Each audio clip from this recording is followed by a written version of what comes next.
and welcome to another installment of Arts and Culture in Quarantine. My name is Herrera. I'm the assistant to the External Affairs Department at Historic Richmond Channel. I'm super excited to do this series, to talk about my bookshelf, to talk about some of the books I have.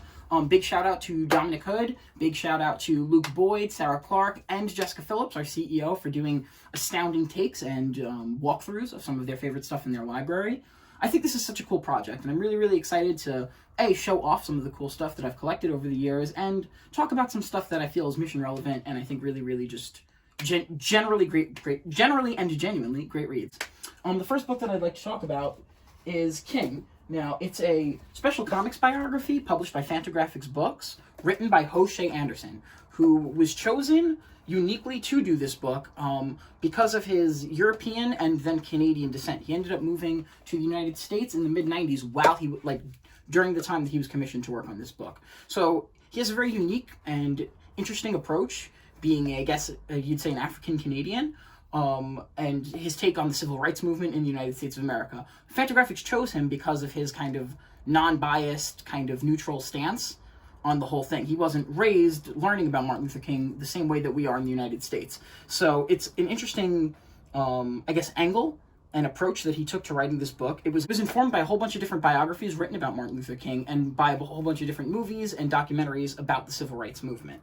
The book took 18 years for him to make, and it was released in 3 parts: King Part 1, 2, and 3, and was written and illustrated uniquely by the artist, by Jose Anderson. So this is a tremendous undertaking, tremendous undertaking.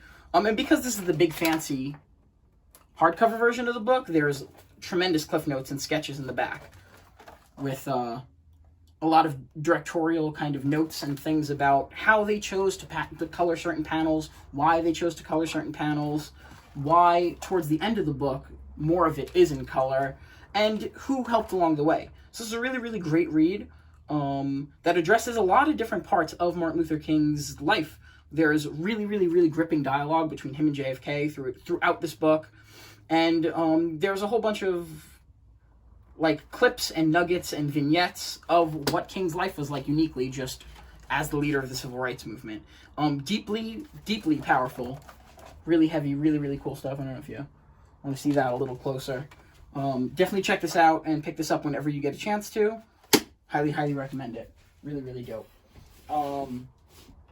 Another great book that I read, and because I'm not just going to show you comic books, of course. So it's called Metropolis Center and Symbol of Our Times, edited by Phil Kaznetz.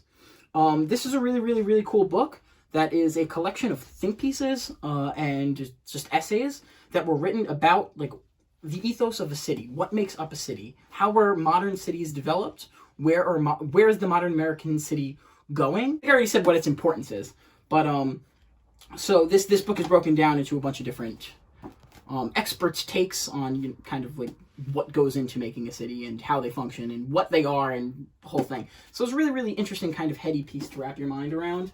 And I think is relevant in the senses that, I'm born and raised in New York, so it's kind of interesting to see many scholars' takes on what goes into a city.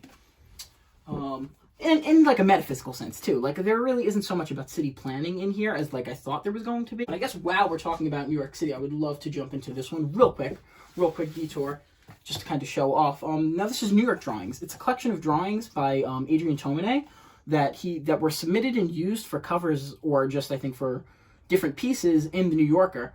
Within this book as well, there's a whole bunch of illustrations and sketches that he did just on the subway, just hanging out on his way to and from work. And it's really, really dope and liberating in that, you might even see somebody that you know, who's to say. So, this book is super interesting.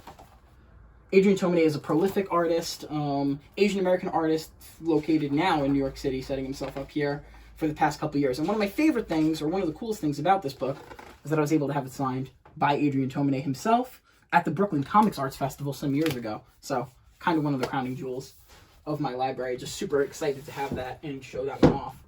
The next book that I would like to show off is right here. The next book I'd like to talk about is Slaughterhouse-5 by Kurt Vonnegut. Now, this book is required reading, I think, for a lot of folks in high school, and unfortunately, I never kind of got around to it. I was not prescribed to this, per se, by my English teacher at the time. So it took me some years to kind of get around to it, and I had gotten a copy and then didn't read it. I didn't start reading it until this quarantine, and now kind of delving into it.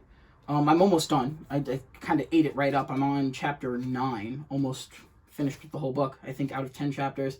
And it's such a great piece of science fiction that relates to and harkens to so many other great pieces of science fiction as well. There's so many, like, cliff notes and references to this book within, like, so much media that I applaud and love very much. So it's been great to kind of make those connections throughout this journey.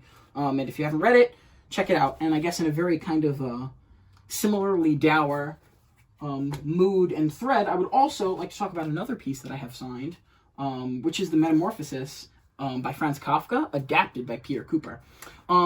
Peter Cooper might be a familiar name to some of you guys. He worked on a small magazine called Mad Magazine for very many years on the very popular strip Spy vs. Spy.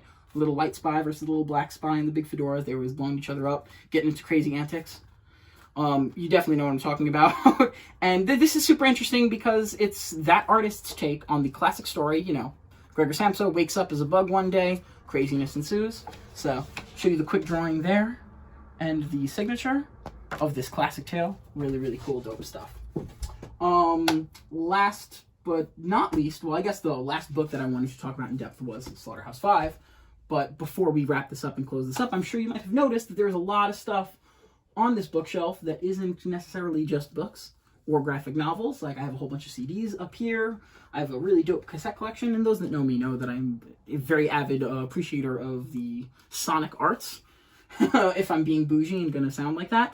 But I'd like to take a minute to talk about this little section right here of these CDs, because this is very near and dear to me. These are a collection of CDs that I own that are all independent releases from New York City and Staten Island, predominantly. So you'll see on this shelf there's some cool stuff like Davy Crockett is on here, the Avon Junkies, the Wu-Tang Clan's first album. A lot of early Wu-Tang stuff is on here, as it was independently released through like the Riz's Basement or like Loud Records at the time.